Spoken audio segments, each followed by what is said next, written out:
Up Podcast. Let's go. Let's go. And if you don't know, now you know.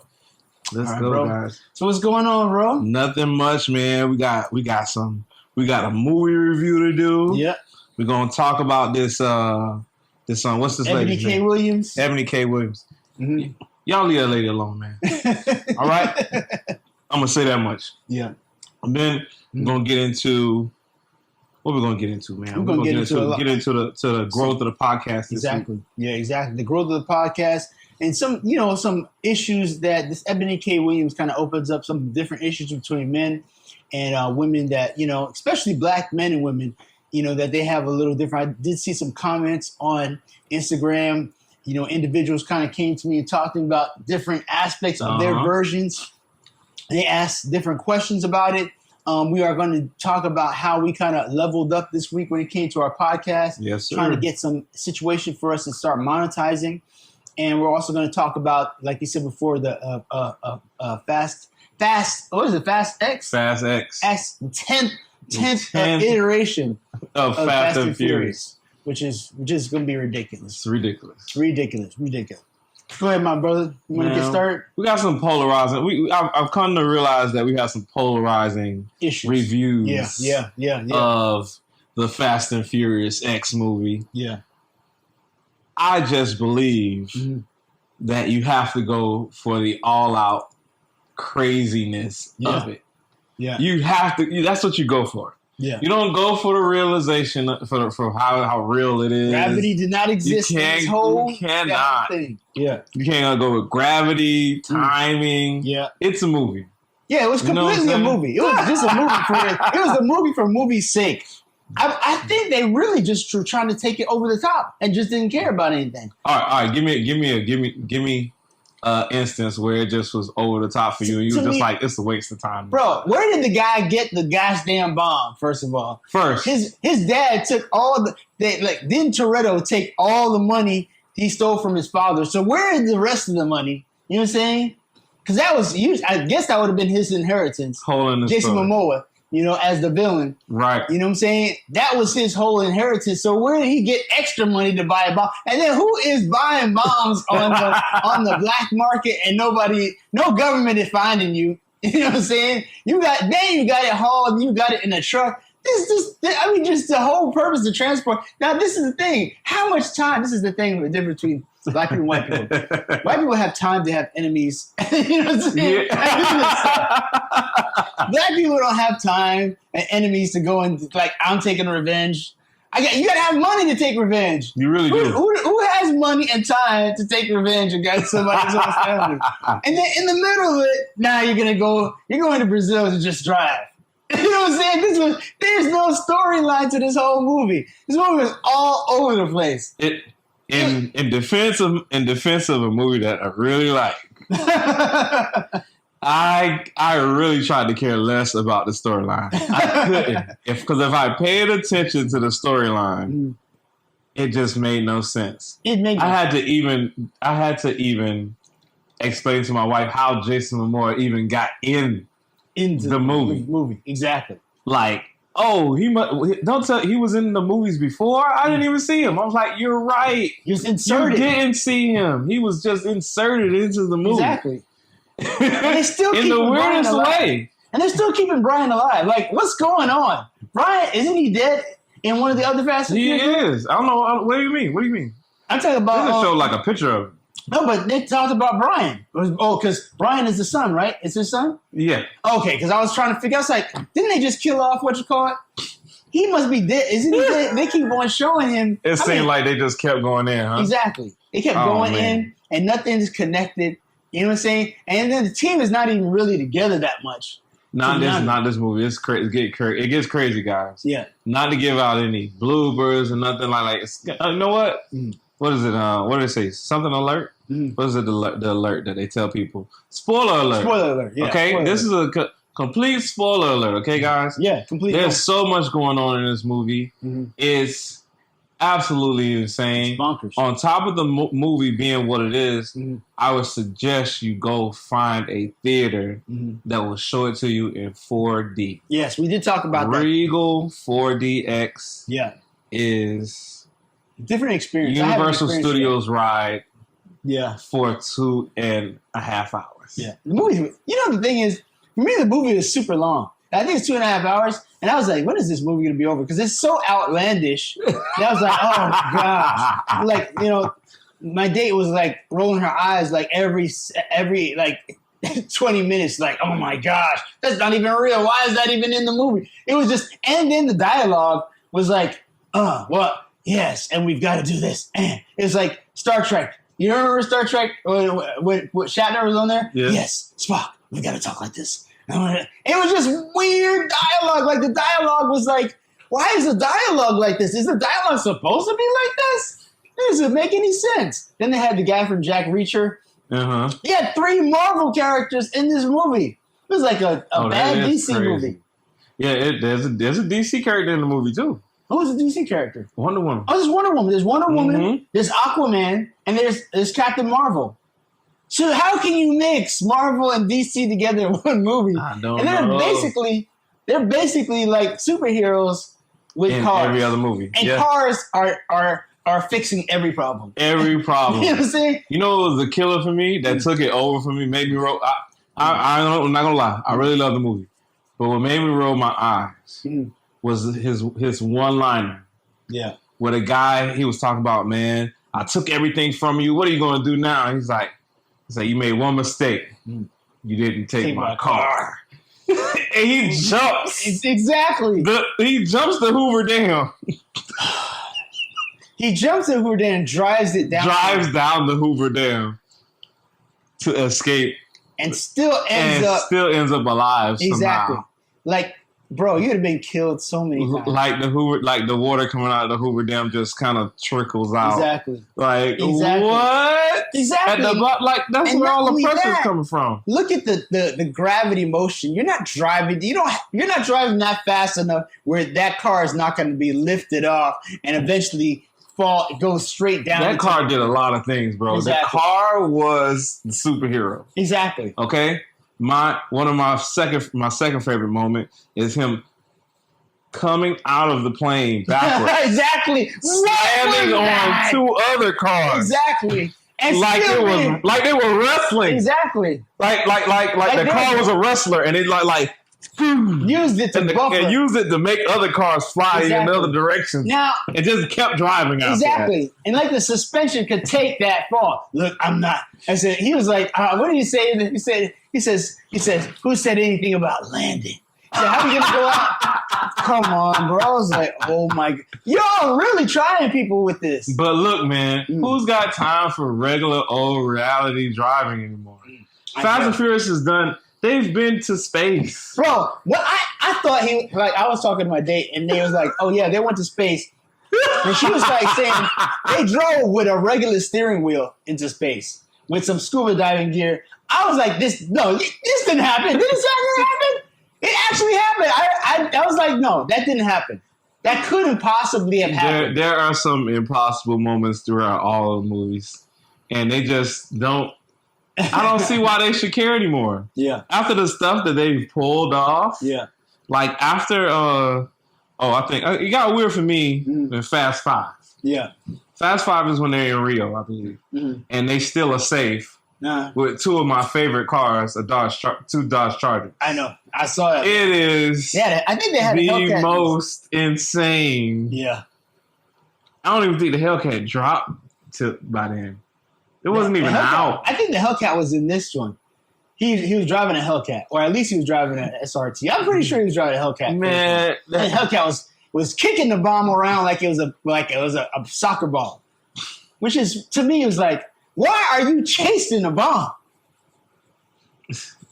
bro? Because he's a superhero, man. I guess so. He's the human superhero. And he never dies in these things. No, he never dies in all these car crashes. Like. Literally, like, these are death-defying things. He throws himself 40, 50, 100 feet, lands, and nothing happens. Nothing happens to him. Nothing happens. It's utterly insane, guys. It's ridiculous.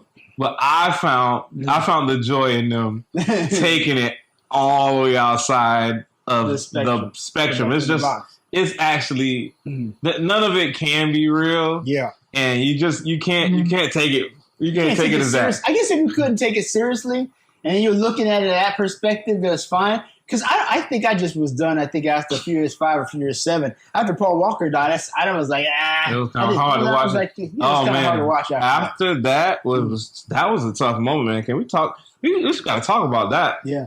Did anybody else, right in the comments, did anybody else feel some type of way after the end? I think it was Fast 6.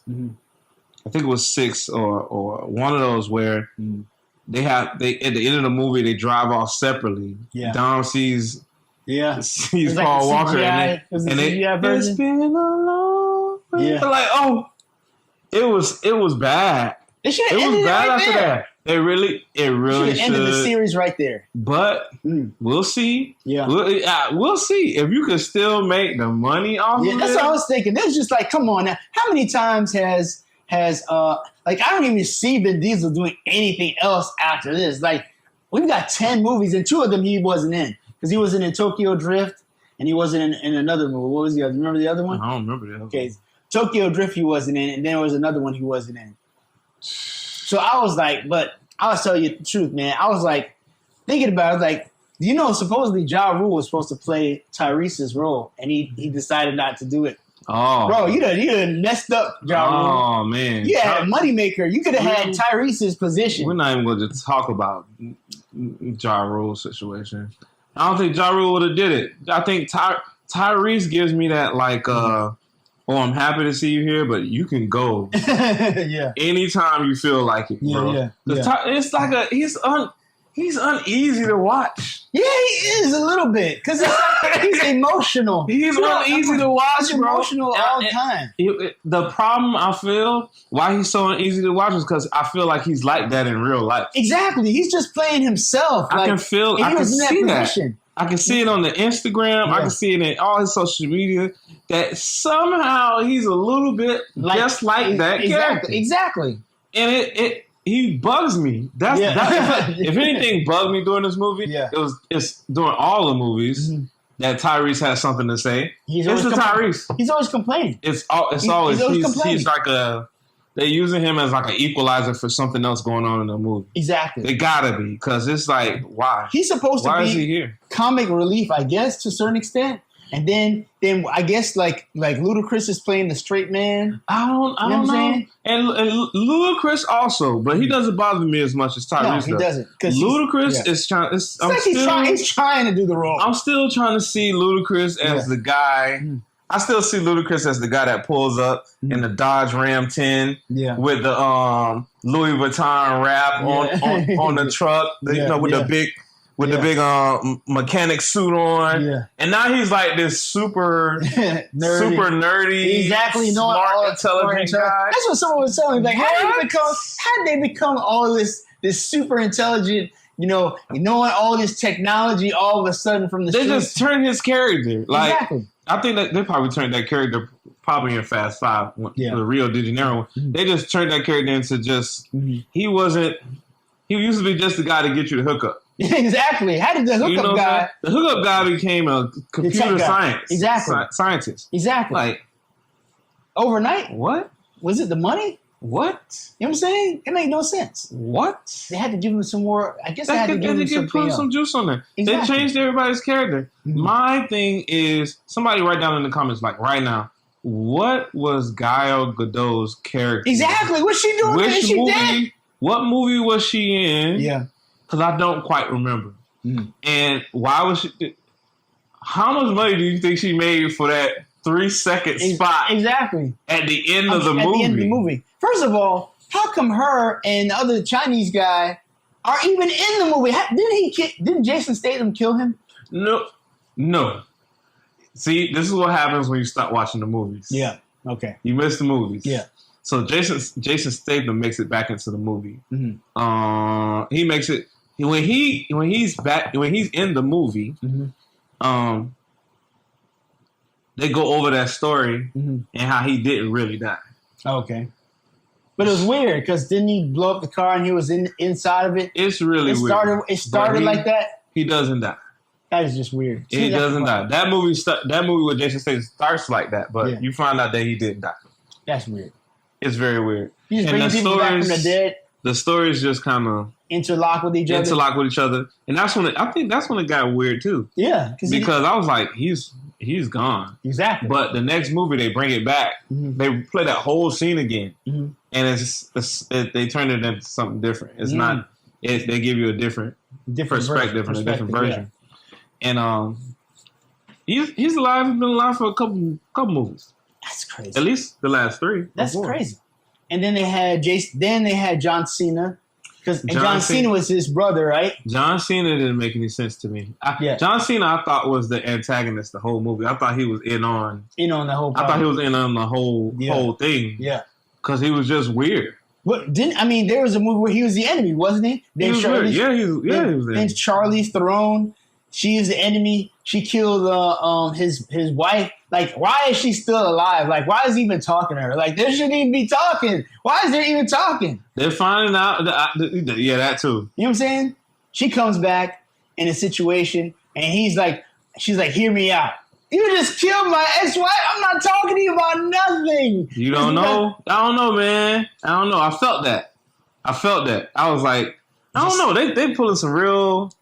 This would be some real mafia type stuff. Yeah. You really have to think before you had to kill the person. Yeah. You really have to do a lot of thinking to not kill the person that killed your wife. Exactly. But then you got another wife, though. Exactly. But still, you shot my wife in the head. I don't have anything to what you have to say. I don't want to hear nothing you have to say. We're closing the door. Exactly. But who knows what she brought to that door. Exactly. When she was that type of person. We got an enemy that we both got to... I don't care if we got an enemy. You're my enemy right now. What I don't know is why she didn't go after him without being prompted. Exactly. You know what I'm saying? Maybe she wasn't. Maybe she was just in it for the money. Could be. But that's her. That was her MO. Yeah. The whole movie. Mm-hmm. My thing is, like, everybody's a computer genius. Yeah. Everybody's Black Girl's a computer genius. What's called a computer genius? Luda's a computer genius. Then the other guy who Jason Momoa knows all these. He's a computer genius too. Exactly. He just needed help. He had some help, and then he killed the help. You know what I'm saying? What's going on with that? I was trying to figure out, did he kill? I was like, this is weird. That was weird too. That was weird. Why didn't he kill them? They were helping him. I felt like their time was going to be up anyway. Yeah, of course. So, but I felt like he was doing like this Joker. Yeah, that's when someone said it was like a gay Joker. It was like a gay Joker. It was just weird. Like he had painted nails. And then that's what bothered me. Like he had a little fight scene with Vin Diesel as Toretto. And there's no way he would have been beating the crap out of Jason Momoa. Jason Momoa is like a beast compared to... He is not nowhere as tall and as thick and as big. Like Jason, I think Jason Momoa is probably as big as The Rock is, or if not taller and bigger. You would think, right? But we're gonna check that out. Exactly. We're gonna check that out because I would think he was that big, but I don't think so. The Rock's on something else. That's what I'm saying. But Vin Diesel is not on the level of Jason Momoa in terms of body, like as big as, and you know what I'm saying, depth. He's nowhere near. So him throwing him around was like, this movie, he was a little soft. Yeah. He was a little soft. He wasn't like, It bothered me a lot. He was, you know what I'm saying? I was like, come on. He was a little soft. He was soft. really soft in this movie. And it weirded you out. It weirds you out a little bit if you've seen him in any other movies. Yeah. But that's what he gets for playing a DC character. I think yeah, exactly. I think he had the most fun. I mean, to be honest with you, I think I enjoyed his role. I think he had a lot of fun. Because I think he just had so much fun just doing that role. Whatever. He was just doing whatever. You know what I'm saying? Get paid for it. It was just like a somebody handed him like, okay, you know what? Just play around and just be silly as much as you possibly can. I don't think the reviews are going to be that great. No, I don't think so. They're not going to be that great. You know what I'm saying?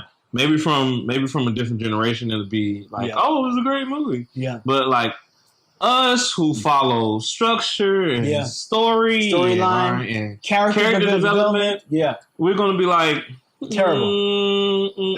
This is not your best role, my and brother. They had a whole bunch of subplots in between that never really got developed. Like they had Letty and Charlize Theron, they were together and they had their own issues going on, and they came out of this other place.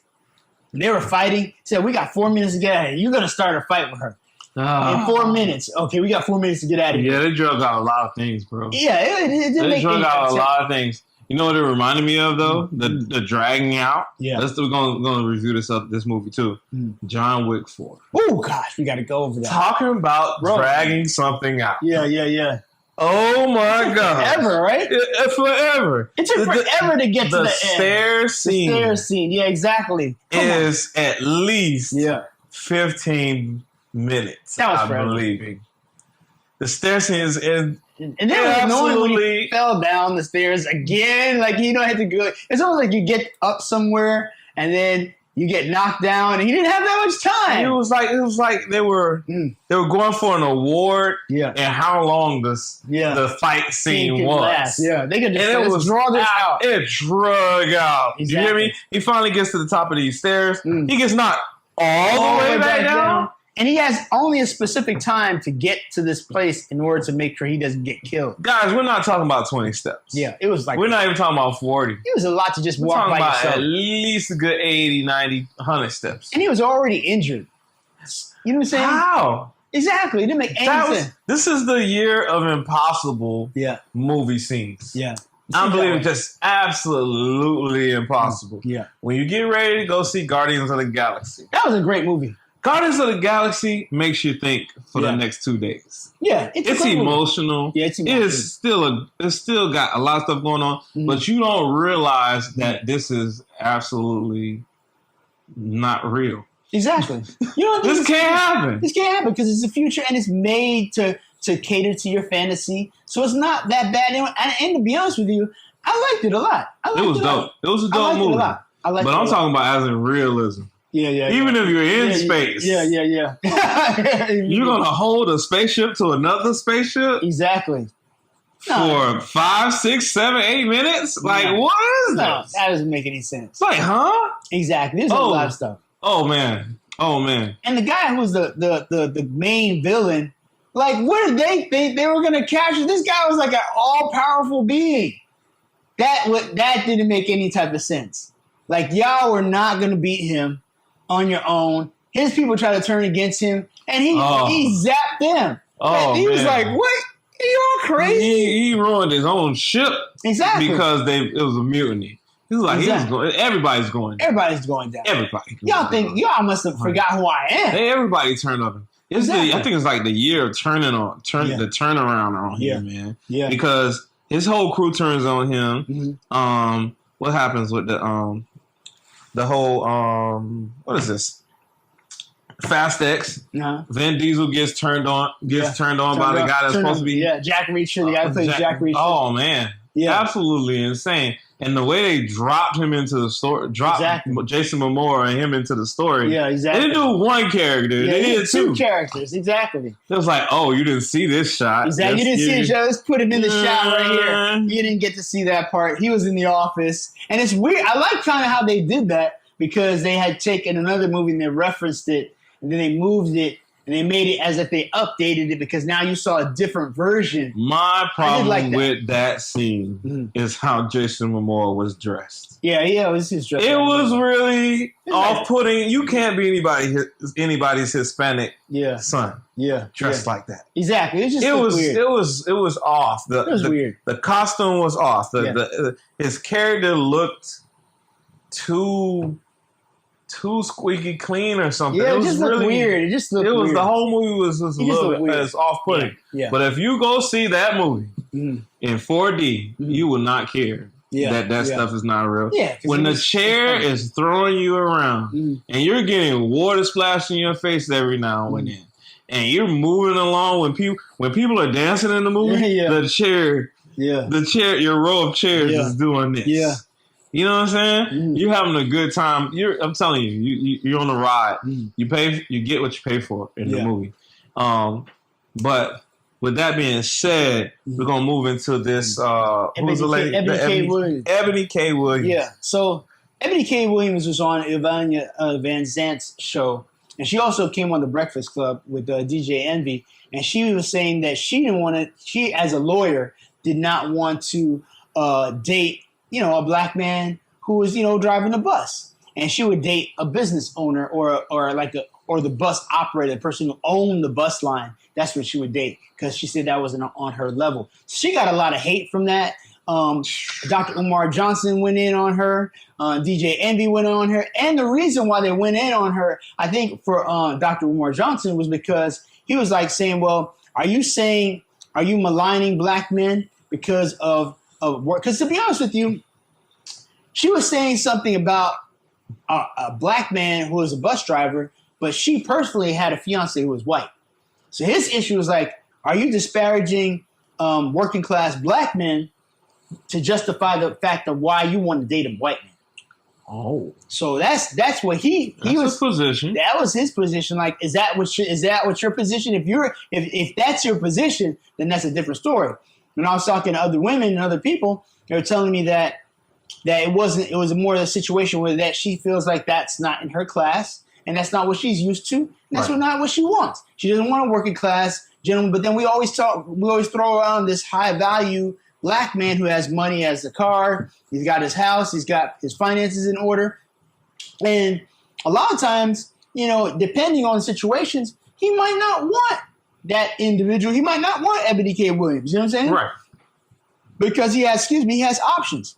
And a lot of times is we don't understand is that when a man doesn't have children and he's got all these things particularly that are checked off, he's going to be very selective in the women that he's going to be dealing with, So he might not want to deal with the Ebony K. Williams. He might want to deal with a certain type of individual or a model or someone who's younger or certain types of thing or somebody who has the same amount of money and maybe not. Because to be honest with you, I would say probably 9 times out of 10, a guy who has high value is not going to have a girl who's on the same level as you. Well, why do you think so many people are outraged as her giving what she wants? Yeah, I think. Why do you think so many people are outraged at that, bro? I think the reason why is because if you start looking at the incarceration rate of black males and to those who are either probably homosexual, gay, or transgender, and the amount of males who are heterosexual, right? And then just to take the males that are out of those brackets, they're not homosexual, they're not incarcerated, they're not transsexual, they're heterosexual. Then you take another bracket and say, okay, take those males and say, okay, take the top 10% of those males who are making 6 figures. Mm-hmm. You're going to get like a smaller percentage. So only a certain amount of men can be dealt with. Like she might be talking about like a very small percentage of men. So the majority of men are not making 6 figures like that. All right. You know what I'm saying? So those majority of men who are working class guys, like who are bus drivers, plumbers and things like that, they could be making a certain amount of money. And these women are like, nah, I don't want no plumber. I don't want no whisper. He's not a doctor. He's not a lawyer. You know what I'm saying? I don't want him. You know what I'm saying? And so that's a problem because majority of men are not making that much money like that. They're not making 6 figures. So if the larger majority of black men are not making 6 figures, then if that's the case, then you're disparaging a large percentage because you're not, of course, you can't deal with the ones who are gay, who are incarcerated, you know what I'm saying? Mm-hmm. And then the ones who haven't making this money. So that larger percentage of individuals that happen to be out of those brackets, they're probably like, yo, why am I not good enough for you? Because I have a regular job. You know what I'm saying? Right. And we're seeing the culture nowadays, like every woman wants a high value man. But then the whole situation with Kevin Samuels, even in Fresh and Fit, is like every high value man is not going to want you because either you're going to have children, and why would a high value man want a woman who already has children? Right. Then he's got to take care of your children, and that's another added relationship. You know what I'm saying? Mm-hmm. You got to date. You're basically dating the guy that she was with before and the child. You know what I'm saying? So that's another added influence. Why would he do that? You know what I'm saying? Right. But sticking with what's the lady's name? Ebony K. Williams. Sticking with Ebony K. Williams, man. I just want to stick on Ebony K. Williams. Mm-hmm. What does she offer? Yeah. That is different from what does she have? Does she have any kids? I don't know. Baby daddies? I don't know if she has baby daddies or she's single. I know she's been probably dedicated her career as a lawyer. Mm-hmm. The game said something that was crazy. He said, like, if you are a man who has money, has cars, has his house, sticking with this lady who is what's her name? Ebony K. Williams. Ebony K. Williams, man. I'm like, she's not. This is one reason. One reason. She's not that important to the culture. Mm-hmm. Number two, okay? Exactly. Number two, she's a lawyer. Yeah. Why was she picked? Yeah. The bus driver. Exactly. What circles was she run into? Yeah, exactly. Her bus driver husband? Yeah, exactly. That definitely, exactly. She's a lawyer. Where was she run into her bus driver husband? Guys. Exactly. That's lawyers don't hang at the bus depot. Exactly. They don't get on buses. True. And if we go back to that analogy of breaking down these places where she's going to be able to find men, just for her, just talking about her, not the entire. I feel like we got to stop generalizing the black female. Yeah, we got to stop generalizing that. I understand there's a lot of people following stuff that happens on the internet, but the problem is that some of us have found it a lot easier to lump everybody in that circle because we know everybody just going to jump in. Yeah. And that's the problem. That's like nobody can be a little different. Yeah. And when we start all being the same, exactly, we're not. You're not going to ask the next chick what she got to offer because you're going to know. Exactly. And once you know, that makes it even more. It makes it even more discouraging and disparaging to go out and find a partner because you like, man, I might as well stay by myself. Exactly. If I already know what they're going to offer. Exactly. So with that being said, I would say, ladies, get out there, be different. Yeah. Be different. You want to know what you can offer? Being you. Yeah, be yourself. Being something different out here. Yeah. Because if everybody's on this one lady's case about her preference, that means that they feel like her influence it can change a whole society of black women to rebel against the black man who doesn't make six figures. Yeah. It doesn't make any sense to me. Some people have taken it so far into it, like, how do you believe that you're going to find this great man and you got nothing going on? Now, I don't take it as, what do they have to offer? Yeah. I take it as my take on it is you have to have something else going on. Yeah. Because you got to have something else going on than what's already being shown. Yeah. I believe what we're really trying to say when we say what are you bringing to the table? Yeah. What are you bringing to the table should really be not a monetary situation, but more of, or not a, I'm the greatest helpmate ever type of situation. It should be more of a what else that I don't have already do you have? Can you compliment? So you know what I'm saying? I really think about this. Like, this is the thing. You know, people talk about relationships and they don't understand relationships are built off of trust. They're built off of intimacy. They're not just built off of monetary things. So money does make things easier. You know what I'm saying? Yes, sir. It makes them easier. As a man, you naturally want to be a provider. You know what I'm saying? And so, you know, you have instances where, certain men are providers and they have a certain amount of resources. And some women, take advantage of those resources. And some women don't take advantage. They complement what the resources that man has and adds to, and she becomes a resource for him. You know what I'm saying? Because that's the difference to me. It's like, to me, how does a person make you feel? You know what I'm saying? That's what I'm getting to. What are you going to change about how I feel already? Exactly. Because if you make no difference. Yeah, exactly.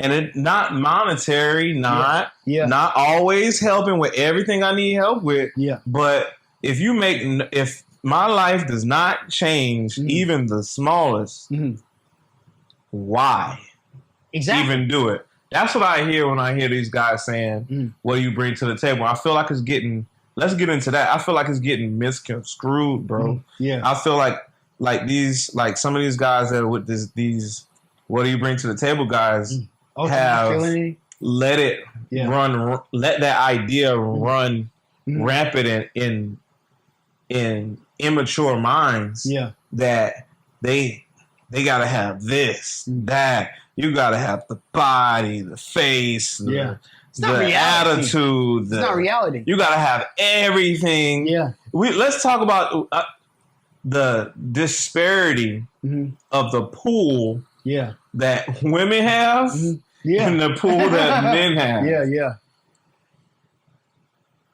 And I see why they put this narrative to women that, look, I get that you want this. Yeah.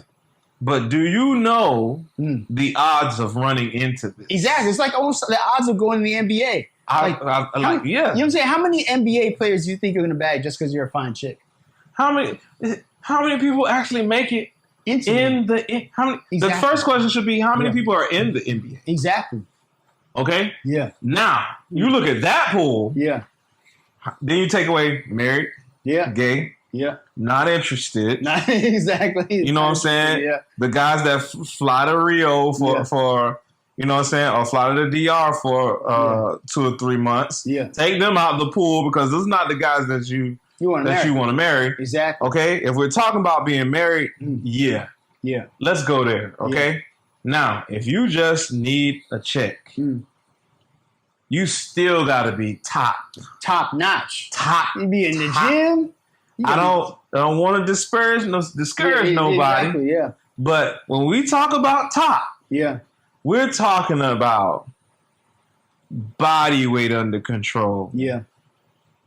Hair, nails, feet, attitude. Then you got to be in the right place. Exactly. At the right time. And know the right people. To get you in certain places. Yeah. It gets you in people's circles so that you can even be next to these individuals. Yeah. This number of men who are, you know, let's just talk NBA. The NBA only has a certain amount of people in it. Then you got to take away married people. Then you got to take away gay people. Then you got to take away the people that are not interested. Then you can talk about how many people you can go after. Exactly.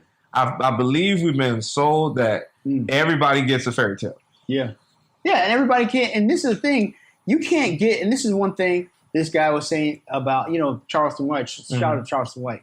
But Charleston White was saying that a lot of women are delusional. They're living in a fantasy. Like a lot of stuff that has to do with relationships when it comes to women, to me, is like a lot of fantasy. Because think about it. When you get married, it's really not for the man. Men don't care about all this stuff, this wedding and the cake and all that other stuff. No. They don't care about all that stuff. It's a soul Disney princess dream. Yeah. That once you get married, because sometimes people don't even separate the wedding from the marriage. Like you getting married and you having a wedding are totally two different separate situations. And then we got to talk about, I have to believe, you know what I'm saying? Two totally separate. One is fantasy, and one is reality. One is sold. Okay, exactly. One is sold to you guys. Okay, y'all are seeing things that are not realistic, bro. Yeah. Even those people, and then now, you know, I believe that's generational though, is that they were being sold that, but now they aren't being sold that. Yeah. Now they're getting reality TV where they're being sold. I can do everything that was in the pictures. Yeah. I can do all the fun stuff. Yeah. And then divorce. Yeah, exactly. And everything's gonna be okay. Exactly. Like I'll just be strong. I'm gonna say I'm gonna be a strong black woman. Yeah. Independent. And I'm gonna be independent. Yeah. And if I don't like everything that's going on in this marriage, I can get up. And I can go, and I can still have half of whatever he brought to the table. Or you already bringing so much to the table that you've married this guy that brings nothing to the table, to your table. He brings nothing. He says, "Get in bed." He's just there. You got to be good in bed. Though. He's just there. Good in bed. There's that guy. Yeah. But then there are people. There are people of the female anatomy that pick guys that are just there. Yeah. They don't care what he does. Yeah. here's your play. They give this guy things. They give him PlayStations, TVs, just to have him at the house. Yeah. Let him drive your car all day while you're at work. Yeah. This is completely insane to me. Yeah. And it is my upbringing. Yeah. And it's just, there's something about right. I feel like there's something right and wrong about that situation. It's only like, it's not balanced. You want what you want. You have gone after something, taken it, but don't realize that it was completely hollow on the inside. Yeah. You get this guy and you want the pictures, you want the social media, you want the wedding, but you don't necessarily want or need direction. Yeah. And you can leave direction all the way out of it. Yeah. And you like, well, I don't need that. I just need him to be here to do this for me and to go and take pictures. You want to control the situation. You want to control the situation. You can't do that. And it's like, you can try. Yeah, you can try. You can try. If that works out for you in your marriage, it'll work out for a while. Okay, it'll break apart after a period of time because you can't maintain a lie. Like Michael Jai White was talking about like Tupac, and the reason why he even got in the situation because when the girl who accused him of rape, he basically didn't rape the girl. The guys who were in his hotel room did. And instead of like calming her down when he came out the room and said, these guys raped me, he said, oh, let me try to help you. And instead of doing that, he was like, get her the hell out of the room. You know what I'm saying? So then that kind of precluded to get him in jail, had him go into death row. He had to go in, you know what I'm saying? It just put him in a bad position just from that one decision of not helping that individual. It put him in a negative situation where he was accused. Because he's the more famous person out of everybody in that group, he had to take the brunt of the guilt. You know what I'm saying? Because she could point to him. Oh, you let these people do this to me. Instead of him solving the issue between him and them and said, okay, I'm gonna get you out of here. We're gonna call police. We're gonna do, whatever the case may be. Right. You know what I'm saying? So it led to him going to jail. It led to him being in a destitute position where Death Row was able to come in, offer him money because nobody was helping him.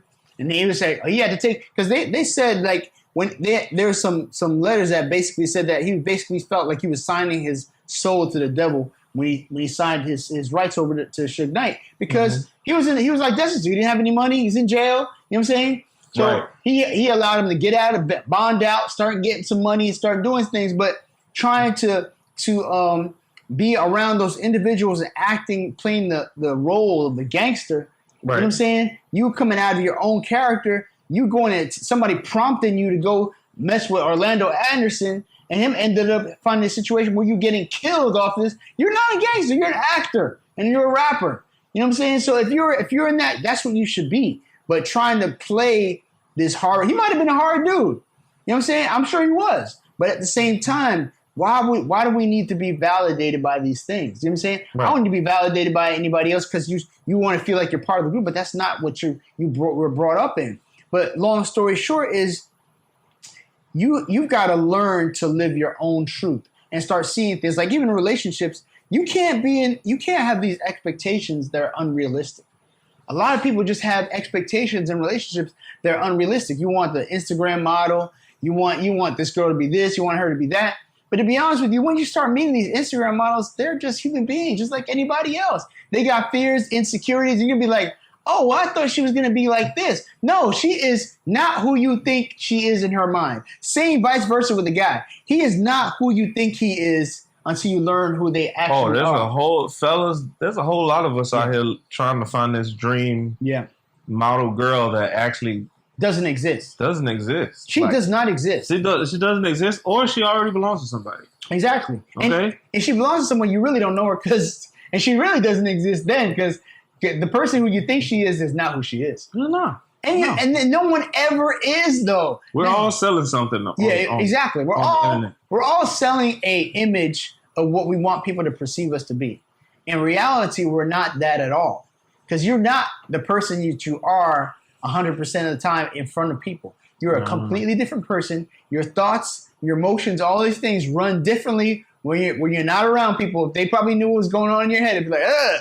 You know what I'm saying? Yeah. You know what I'm saying? But the thing about it is that you got to recognize that, listen, what can you accept in your life? Like, what is acceptable? I think the biggest thing is you got to learn to deal with yourself first. If you love yourself, you can love other individuals. So, I was talking to someone the other day, is like, you can only have the capacity to love people as much as you love yourself. And that's why people who kill people or do other things, they don't love themselves because they have nothing. There's nothing for them. There's no value in their own self. So why should they value your life? And same situation when you're in a relationship. You got to recognize that no one does anything because of you. And a friend of mine told me, don't take anything personal anybody does, because it has nothing to do with you. It has to do with them. It has to do with why they're angry and they're upset and their fears. I have a friend of mine who's having issues, just kind of discussing about between him and his spouse. And a lot of the situation is because she's unhappy when he's happy. And there's, you know what I'm saying? She's always mad when he's happy. Now, the reason is, I told him, is really nothing to do with you. It's the fact that she does not know how to express her own self in her own life and create her own happiness, because you can't base your life on somebody else to make you happy. This is true. And some people just don't know how to be happy for Exactly. you. These are things that I believe that the checklist, I had some thoughts today about this. I was like, the checklist for acceptable mates is all screwed up. It is, completely. It's the social media checklist for that. I believe there's a checklist for this. And we're gonna make a D&D Level Up podcast checklist. Exactly. That must be our neighbors telling us we're too loud, but we don't care. They either knock it on, so I doubt it. Okay, I'm like, oh man, I'm like, what's going on? I'm like, but you're absolutely right, because the thing is, I think nowadays a lot of individuals who are like millennials and their generation right now, I don't think, because they've been raised, like grandmothers are like 33 now. You know what I'm saying? It's crazy. You got young grandmothers. And I don't think that, there's always this adage that the older women should teach the younger women. Right. And I think a lot of times, because in our generation, we've had situations where men have not been in the household because of incarceration or some other issue, or just not taking up responsibility, or whatever the case may be. And you see this thread throughout our community all the time. So what happens, I think, a lot of times, when you might have this person who is a grandmother, she's like, oh, I'm not going to treat my kids the way I was treated by my grandmother, you know what I'm saying, or my mother, you know what I'm saying, I'm not going to raise them this way. I'm going to let them have the freedom to do whatever they want. That's what we're seeing in this generation. They have a different mentality in terms of what you agree as a relationship. Being submissive, being attentive, being loving and caring. You're finding a lot of these qualities are not in some of our black women. They're like, you're seeing like qualities that are like rough, like hard and non-feminine, things that are kind of like things that are not like, or more masculine type of qualities that we're seeing. And I realize that, and that a lot of times when people are mad about black men going to like white women or Hispanic women, is a lot of times because those women are like more feminine, tend to be like, there's more feminine qualities that are going on. They have like, they're softer, they're more feminine in the way of being able to be submissive in certain things. Now, people always think that submission is a problem. You know what I'm saying? Submission doesn't mean, the Bible says that two should submit to one another. Means that, you got a leader, as a man, then you got a woman. You can't have a leader, two leaders in the relationship. You can have people who are co-piloting to certain aspects, but you got to have somebody who has to lay down the law, at least to make a decision. You know what I'm saying? Usually that's going to be the man. But, in reality, women influence the man anyway. So it's like, they're pretty much leading in that aspect they too. are. I believe, I saw a post the other day that said, women are the lawmakers and the men are the law enforcers. Wow, I like that analogy.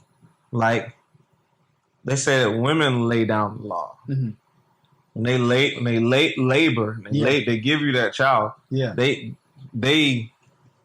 the I feel like sometimes that's the ideal situation where, like, it's not that she is enforcing it. Yeah. She has to be the one to go out and make the world change.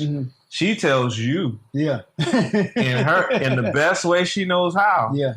And a smart person would know that if I can get somebody else to do it, exactly, it's way better. It's way better. Like this is the thing. This is what I don't understand. I don't understand. This is what I don't understand. This is what bothers me in the whole relationship, man versus woman type of the woman versus man situation, competition thing, which to me makes no sense. Because if a woman makes me feel like a man, I'm going to do whatever. I'm going to do whatever is in my power to make her happy, which means she gets what she wants. And to be honest with you, when you think about it, like everything a man does is really for a woman.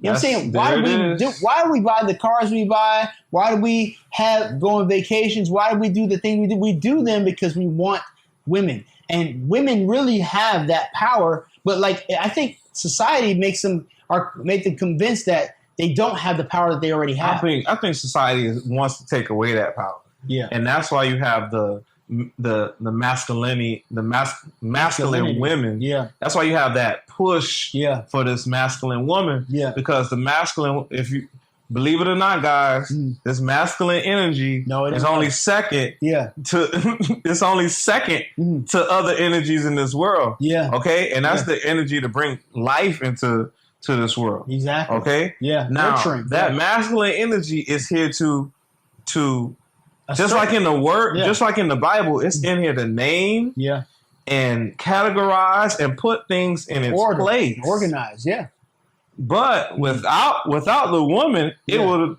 God says it would be good for him to have. Yeah. This isn't good for him to be alone. Exactly. It isn't good for him to be alone. Correct. He didn't create another woman. He pulled a woman out of man. Exactly. To create a woman. Exactly. Okay? So she's part of him. Go back and listen. Just part of him. Go back and listen to James Brown and This Man's World. Exactly. Because I remember listening to this song. The title is... Yeah. The title looks like something like you think, I want to listen to this. Exactly. Or show this stuff. But if you listen to the lyrics, you get exactly what we're talking about right here on the D&D Leveling Up podcast. And if you don't know, now you know. That's right. That's right. That's right. Right here with TTMT, the talented Mr. Taylor. KDM, King D Money, right here letting you guys know that we can level up every time we hit this stage right here, man. Every time you hit the stage of life, level up. Go do something to build yourself. Go do something to break out. Go do something to change the world. Go do something to change the way everybody looks at these situations, man. Exactly. But don't procrastinate. Don't wait on it. Don't procrastinate even on relationships. Start building yourself first before you start going and tearing somebody else down in the relationship. And start developing your intimacy with yourself and self-awareness. Be aware of who you are first before you start trying to establish anything with else. Your relationship to yourself is more important than anybody's relationship to anybody else. And not in a selfish way. You got to build yourself up so you're not worried about, you don't have all these insecurities that hold you back. So if they're holding you back, then you're going to project those onto somebody else and hold them back. And we're here about trying to get leveling up. We're trying to level up in every aspect of our life. And that way you don't hold yourself back from anything, and you can level up by not holding back and being no holds bar in your whole complete life. No holds bar, y'all. Check you later. Deuces.